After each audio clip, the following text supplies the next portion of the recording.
situation where you find that they look like the same. Not necessarily tribal or regional. But I have said that.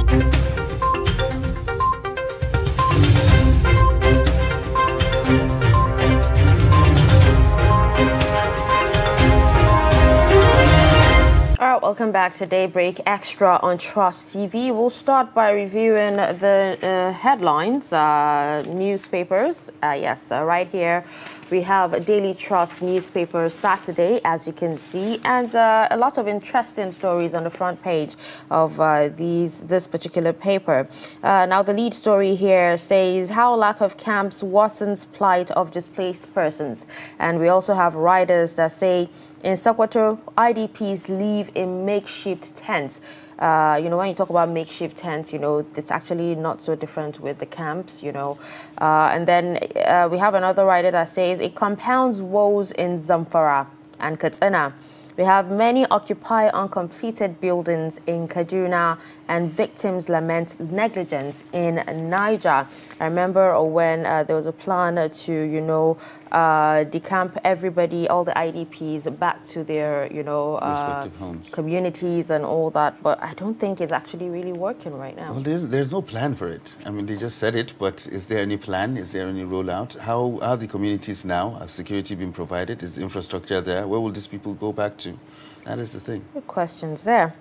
All right, if you take a look at the top of that particular lead, we have a story that says, meet the man behind the $1,000 Valentine couples dinner. And that's actually on page 14. This happened on the 14th, and you can find details of that story on page 14. And, I remember when it went viral and a lot of people were complaining, $1,000, for food in Nigeria. Where do you expect people to get the money? But a lot of people actually showed up. Well, you can't complain. He cooked his food. He put a price on it. If you can't afford it, then don't go. It's simple. Yeah. He was actually interviewed. So if you want to read up more, just grab a copy of Daily Trust newspaper and go to page 14. Beside it, we have Abba Kyari, fear grips top police officers as NDLEA deepen probe. We also have an entertainment here. Ladin Chima's comment on earnings splits Kannywood. We have on Round and About, rot, filth take over Uniport Teaching Hospital. Details of that on page 28. And still in news, we have Electoral Act 23. CSOs give Buhari 5-day ultimatum to assent. You can find details of that story on page 8. And PRP alerts INEC members on planned illegal convention. Yes, details of that story on page 8. And then if you go to the back page, you'd see on a physician's diary, gray areas, organ transplantation in Nigeria. And the backhand here, talking about the cartoon, you'd actually find two people. One is the press with his pencil and microphone, and the other one is a Nigerian being asked a question, and then the Nigerian saying, I'd love to see Nigerian politicians give insecurity just 20% of the attention which the APC convention is getting. Really funny one. That is interesting. Yeah, it's actually bringing up the issue of priorities. Yeah. Yes, definitely. All right, and I think these are all the some of the top stories we have on Daily Trust Saturday. All right, next we are going to move on to the Punch newspaper, which carries this headline on the top of the masthead. It says, Osibanjo Makinde eulogize Alao Akala as ex-governor is buried in Ogbomosho. That story is on page 9 of the Saturday Punch. And the story is right beside that. It says, the major headline on the front page of the Punch newspaper says, tension in Oshun as Oyetola Aregbesol's man battle for APC governorship ticket. And riders here, Amotekun raids hotels, brothels, harboring suspected hoodlums. And another one that says, don't be intimidated, says the governor. Primary can't be free, fair. Adeoti there, talking about the primaries in the governorship ticket. And we're talking, and another rider that says, we're monitoring situation, have enough men for polls, and that is for the police. Those stories are on page 4 and 7 of the Punch newspaper this Saturday. Another headline on the front page says, 27 die in Ogun tanker fire, Anambra Rivers crashes, Benue herders attack. That is on page 15, page 15 of the Punch newspaper this morning. Another headline on the front page says, how fleeing Sokoto residents work in Nigeria sleep in Niger Republic to escape bandits' bullets. Well, extreme measures there in extreme circumstances, you might say. That story is on page 20 and 21, if you want to find that out. Valentine, fun seeker drowns in Lagos hotel pool. Family suspects foul play. That is a headline on the front page of the Punch newspaper, and the story can be found on page 27. It's time to pay Tinubu back, Sanwo-Olu tells political associates. That is also on the Punch newspaper. Adamawa to block sale, transport of cows to Lagos, other states. If you want to find out why, pick up the Punch newspaper this Saturday. And then on the bottom of the page is a headline, sign electoral bill to safeguard elections integrity, CSOs tell Buhari. Those are the major stories on the front page of the Punch newspaper this Saturday. All right, moving on. Next is The Nation Saturday, and we're going to start from the top there. Story that says 17 killed in tanker explosion on Lagos-Ibadan Expressway.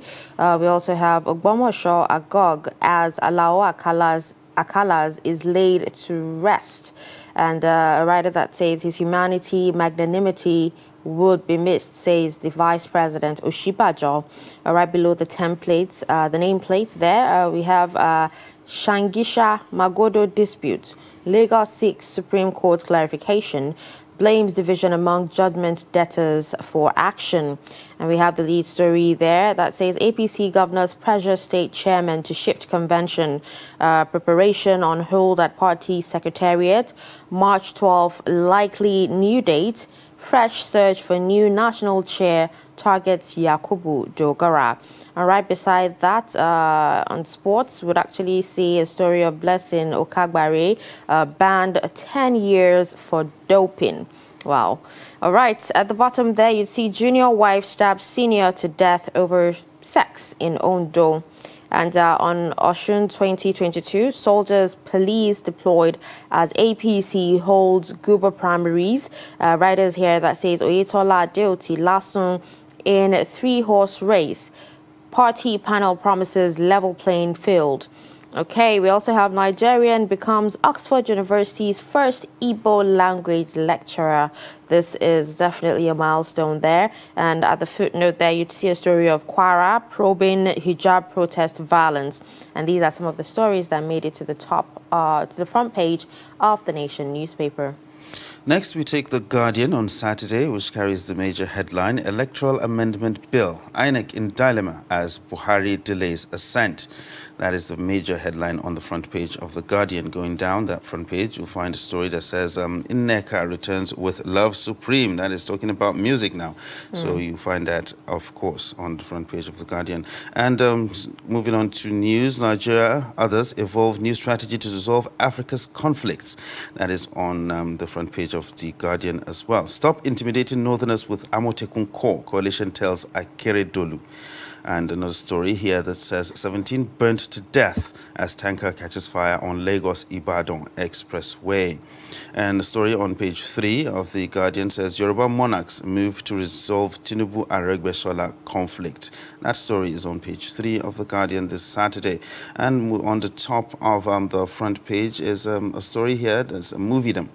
Depleting ranks of original cast of New Masquerade. Where are they? Well, if you want to find out where they are, you pick up The Guardian this Saturday and you'll be able to find that out. That is if you can remember what the New Masquerade is all about. Like, yeah. For young people like us. Yeah. Like me, sorry. For us. Have you ever heard of the New Masquerade? That's the thing. Okay.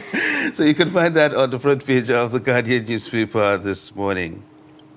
Okay, with that, we'll move on to the final paper on our list, which is Saturday Tribune. 17 burns to death in Lagos-Ibadan Expressway. Still the same story on The Nation newspaper. And then we also have Afenifere Akeredolu. We won't compromise Southwest security. Amotekun being used to harass Northerners, says Arewa youths. You can find details of that on page 6. We have Berogi, Malam Adamu gets ASU to call off this strike. Okay, now the lead story here says Osun 2022, fear of violence as APC chooses candidate today. Writers here say law will deal with troublemakers, says state's government. We are battle ready. Police, NSCDC talk rough. You can find details of that story on page 5. We also have jealous wife stabs a rival to death in Ondo. Ibadan woman tells court, my husband left home after we fought and refused to return. If you move on to just beside that particular story to entertainment, Afrima has given Africa's music global acclaim, says Mike Dada.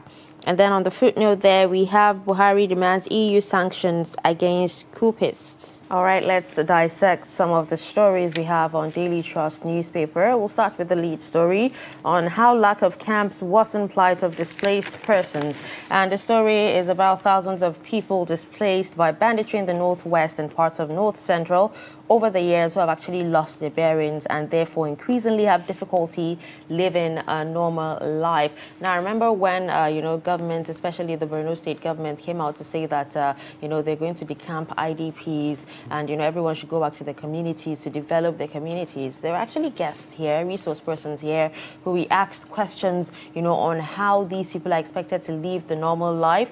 Do you have security? Do they have security in those communities that were attacked? What's the possibility of, them living a normal life when they get back? Well, the thing is, when we talk about normalcy, I mean, like, these people will never be the way their life can never return to normal for a lot of these people because they've lost loved ones, they've lost their livelihood, they have lost their ancestral homes, they've lost their land. So it can never be normal. Well, it can have a semblance of normalcy, but it can actually would not be normal. But the thing is, if you're asking these people to go back, if you're saying that you want these people to go back, those are the questions that we need to ask. What have you put in place for these people? It's not their fault that they actually got moved from where they were. If there was a choice, they wouldn't have gone anywhere. Now that you're asking them to go back, what is there? Are their homes back? Are they going to have places to live? Are they going to have means of livelihood? How are you going to make sure that these security challenges do not happen again, to send them out again and make them and turn them into refugees in their own country? Those are the things that we need to first look at. Once everything is put in place, you don't even have to tell these people to go back. They will go back. They are not happy in the camps that they are because it's not their home. And we just talked about it. And it's only temporary. Exactly. There are no facilities there, They have to struggle to survive. They're living in terrible conditions. A lot of people are undergoing lots of physical torture. It's not ideal. What are you putting in place to make sure that these people go back and have a life that has a semblance of normalcy? We also saw stories of Sokoto workers who, work during the day and in Nigeria during the day, and cross-border workers. You understand? Go back to Niger They Republic. Live in Niger Republic and then they work in Sokoto. So every day he has to bandage. Exactly. Every day he has to cross the border and then come. Well, it's an indictment, really. You understand? It's just trying to tell you he feels safer in Niger than in Nigeria. Than he does in Nigeria, which is it's not a good look. It's really not a good look. These IDPs, even while they were in the camps, they've actually complained about, not having enough food to feed their family, and a lot of people coming in from town, coming to take their share and going back to resell, and a whole lot of stuff. And we have them now living in makeshift tents, occupying uncompleted buildings and a whole lot. Just trying to find where to rest their heads. Yes, this is an unprecedented event, and it's not something that you actually plan for. But still, it has been going on for quite a while. There should be a plan for these people. Whoever it is responsible should actually come up with a plan to say, okay, fine, this is what we're trying to do for these IDPs to make their lives better. Just like I said earlier, it's not their fault that they're in this situation. If they had a choice, they will not be in this situation. So definitely things need to be done to make sure that these people have at least a semblance of normalcy. Still talking about banditry, hoping the banditry would actually end very, very soon. But it doesn't look like it's actually ending. It looks like it's actually on a rise, because we have a story of a monarch's son and 7 others who are abducted in Taraba. So you see, every day you get reports like this, and these are the ones that you actually hear about. They are ones that you don't even hear about. You understand? All right, now on page 7, there's a story of Nigeria joining 5 other countries to produce COVID-19 vaccines in Africa, and he smiles. Yes, well, it's a good thing. It's a good thing that we can be able to produce our own vaccines if given the opportunity, because this is something that has actually been raised ever since the vaccine rollout thing, the programs came out. Everybody kept asking what happens to countries in Africa, what happens to like third world countries, as they say, or developing nations. How can they be able to get these vaccines? We had this issue of sending almost expired vaccines, or was it expired vaccines that were sent to Nigeria a couple of, you know. So all these things, they can be, we can actually circumnavigate these things if we can be able to produce this, these vaccines. Let's just hope that we can be able to produce them in a way and manner that they will not turn out to be something else. Well, we also, I also read a story of the Prince of England, you know, testing positive for COVID-19 even after 3 jabs. Well, that's the problem. You understand? You see, a lot of people have that issues with the vaccine, and most of them, that's what they say. You see, it doesn't give you complete protection. You have 3 jabs of the vaccine and you still get COVID-19. Yeah, but the thing is, for what the pro-vaxxers, what they actually offer is, or even if you do get the virus after you've been vaccinated, it's not as bad as if you're not vaccinated.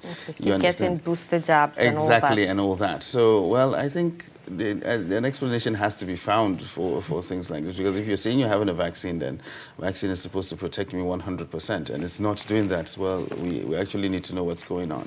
Okay, now on page 13, there's a cartoon here, and I think it's a cartoon for black marketers, and you can see a black marketer with his jerry can, you know. This is saying 500 naira per liter here, and then the black marketer is saying, Nigerians, we are back, oh, long time no see. Government don't remember us last.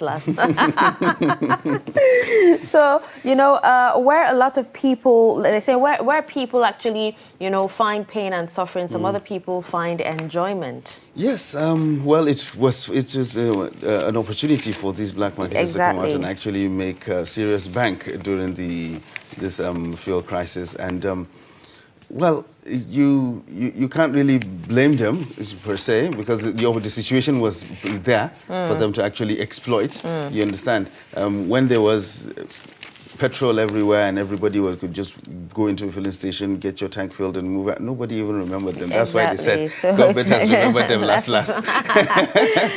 Oh my goodness. All right, so let's move on to another story. How about, you know, Valentine's Day has come and gone, but, you know, some memories would actually live long, definitely. I'm talking about memories. This particular chef, Chef Stone, behind the $1,000 Valentine couples dinner. $1,000 converted to Naira is, you know, roughly how much? Well, it depends on the exchange rate. Okay, 500 and something thousand. Yeah, like over a little bit over half a million. Yes, and then, you know, he was asked questions, he was interviewed, you know, on why and all that, you know, but a lot of people actually showed up. I don't understand what the fuss was all about. You understand? This guy cooked his food. He arranged his place and he says, I sell this thing, a table is for $1,000. Really, if you can't afford it, then it's not for you. You know, the Hausa man will say you enjoy based on your wallet. That's but you know, so if you don't have the $1,000, yes, don't go. Simple. Okay. So most places actually, you know, offer 3-course meals and everything, but in this case, he actually offered a 12-course meal. According to him, he said they served Pan-African dishes, you know, ranging from dishes from Tunisia, you know, a lot of African countries. Yeah, you know, even if it is one dish that he's serving, and even if it's half a dish. So, but isn't a 12-course meal too much? No, really, it depends. You understand? It's not that you bring a large bowl and you fill it with too much to eat in one. Yeah, but it's, you know, it's one after the snippets. Other. Yes, exactly. You just get a taste, 1, 2, 3 spoons, and that's that. They bring another course, and it's not really about the food. You understand? It's the ambience that was created, you know? It was a romantic setting, it was intimate, a lot of people went there, and it's for Valentine's Day. You know, it's not an everyday thing, it happens once a year. So really, if you can't afford it, then don't shout about it, really. I really don't see what the fuss is all about. If he feels that he can sell food for $10,000, if you can't afford it, then go. Okay, all right. let's take a look at Trust Sports. That's on page 24. We have a story here that talks about some Nigerian youngsters in sports with dual nationalities who may emulate Lukman Ademola. You're a sports guy, and we also have pictures of some of them. We have Junior Adamu, we have Michael Olise, we have Tino Anjorin, we have Femi Aziz. Yes, we have a lot of them. We have Kazim Adeyemi and the rest of them. A whole bunch of them. Yeah, scattered all across Europe. The thing is, sometimes we don't take care of our athletes very well. You know, people come, they wear the Nigerian jersey, they defend the Nigerian flag on and off the pitch, and after their playing days, we really don't look at them, and they fall into serious issues. So that's why some of these people, some of these boys that have the opportunity to actually go to Europe, adopt the countries that they are there for. I mean, like Kazim Adeyemi has already been capped by Germany already, you know, so there's no going back for him. But for those ones who are uncapped, we really need to give them an incentive. All right? We need to give them an incentive to come back and play for Nigeria or represent Nigeria. We've had situations in the past whereby our athletes who have represented Nigeria before have gone to other countries because of the way they were treated. So if you want these guys to come and play for Nigeria, what is the incentive that they'll get if they do play for Nigeria, or they might decide to stay and play for the European countries that they live in? So it all depends on how we're able to manage the situation, but we have a very, very large pool of talented athletes that we can really tap from, and I hope we can be able to make use of this very rare opportunity at this point in time. Okay, now, meanwhile, just to let you know that Daily Trust is actually a very, very rich newspaper, because you also have, you know, a section for children here. Yes. For kids here, that's and for young and for book lovers as well. Yes, book lovers. You have a magazine and everything. So feel free to grab a copy. And there's stories for children as well, especially bedtime stories. If you're, you know, one of those parents who love to, you know, give your kids bedtime stories before they sleep. All right, so we're still reeling out headlines and, you know, trying to dissect some of the stories on the front page of the dailies today. And on the Nation newspaper, there's a story, a very, very interesting story here about a Nigerian who becomes Oxford University's first Igbo lecturer. You know, it's actually quite interesting that, you know, other countries are interested in the Nigerian language. Yes, it is a good thing to find.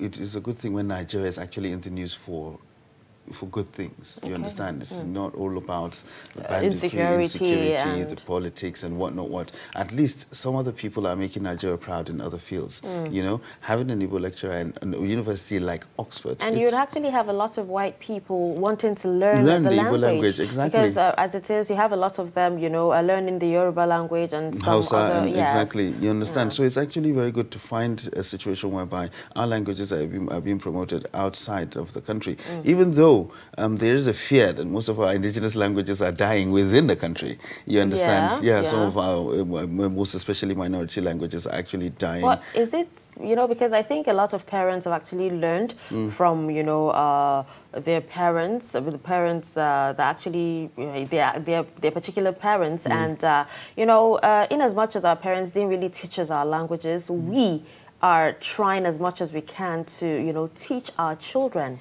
Yes, well, even if we don't understand or speak. Yeah, the thing is, we do find ways, but the problem is, you know, we're obsessed with this whole situation whereby, okay, you want your child to learn English, you want you want that kind of situation, and you don't want to dilute the person's vocabulary with a lot of indigenous languages, and that is what's killing the languages as they are. But the thing is, it's proven that these languages can exist side by side. It's not saying, you're not saying that when you teach your child English, you can't teach him his native language and you'll not be able to learn both of them. Who says he can't do that? You know, a lot of us actually speak those languages and we speak English as well. So the fear of you saying that, okay, you don't want your child to learn indigenous languages because you think it might stop that person from learning English, it doesn't really fly, you know? So these languages can coexist side by side, and I think we really should make an effort to make sure that these languages that we have do not die. If people in Oxford can realize that they need to learn Igbo language or to teach Igbo language in their university, then why can't we? All right, so let's talk about, Blessing Okagbare, banned for 10 years for doping. Why do they actually dope in the first place, Well, it's performance enhancement. I mean, like, they want to get an edge over the competition. So that's what doping is all about. But they actually know that, it's against the rules. They know that, they get tested beforehand. Why do they still do it? Well, the thing is, sometimes, it's alleged, and she can appeal that ruling. But I think the thing is, some of the people that are actually into doping, serious doping, they try to come up with ways to beat the system. They use different methods to actually use untraceable substances that cannot be detected during testing ordinarily. But as they are trying, the testers are also trying out new methods to actually catch them in the act. These are the kind of stories that we don't like to hear about Nigerian athletes, involving themselves in doping and whatnot. We have the natural talent to actually do this and compete with these guys out there. But unfortunately, we find ourselves in this kind of situation. And, well, it's not peculiar to only Nigeria. Lots of athletes and lots of other countries. I mean, like the 4x4, I think it's 4x4, 4x100 meters silver medal that the British team won was actually revoked because one of the quartet was found to be doping, even though I think in most cases, even if it's realized later on, they actually win, they collect their medals and everything. There's retrogressive action because this happened in the Olympics, right? And then he was found guilty of doping, and then those medals have actually been rescinded, and they're no longer silver medalists as well because one of the quartet was found to be under the influence. So these things actually happen. Usually these doping infringements are not caught maybe during the tournament. These are samples that are actually collected over time and they're tested and it happens. And some of them even skip these doping tests, Some of them run away and don't take these doping tests because of one form of one thing or the other. Others give the excuse that maybe they take supplements and they don't know those supplements contain banned substances. You understand? Or I think there was a case of an athlete who tested positive for banned substance, and he was like, it was food that was brought to him by his mother, and it was his local food, and he didn't know that it actually contained that substance in it. So some of them are innocently dragged into this. Some of them go in there with eyes wide open. But the thing is that doping is all over athletics and it's all over sports and whatnot. But are there sports that actually allow doping? No. None I at all. I don't think there's a sport. I don't think there's a sport that allows doping. Even they are banned substances. A substance may be banned in this particular sport and may not be banned in another sport. You understand? So if you take a substance that is probably banned in football, but it's not banned in boxing, you understand? That doesn't make you. It doesn't mean that you're taking drugs. It doesn't mean that you're doping. You understand? So that's how it is. But really, to say you are taking performance enhancement drugs as an athlete, there's no sports that actually encourages that. Okay, now just to wrap up the dailies, there's this on a lighter note, a story about a woman who told court that her husband left her or left home after they fought and refused to return. What would make a man, want to leave his house after fighting? Because we know that arguments are actually normal, in relationships. Well, it depends on the context of the argument. You understand? We need to dig deeper to actually find out the remote causes of the argument, what actually caused the argument, and how the argument actually took place. Because for him to beat a tactical retreat like that, because I believe it's a tactical retreat. So I think he was scared for his life or something. Well, it doesn't. Maybe he's re-strategizing or something, or he's trying to get his story straight. I don't know. You understand? But the thing is, we need to.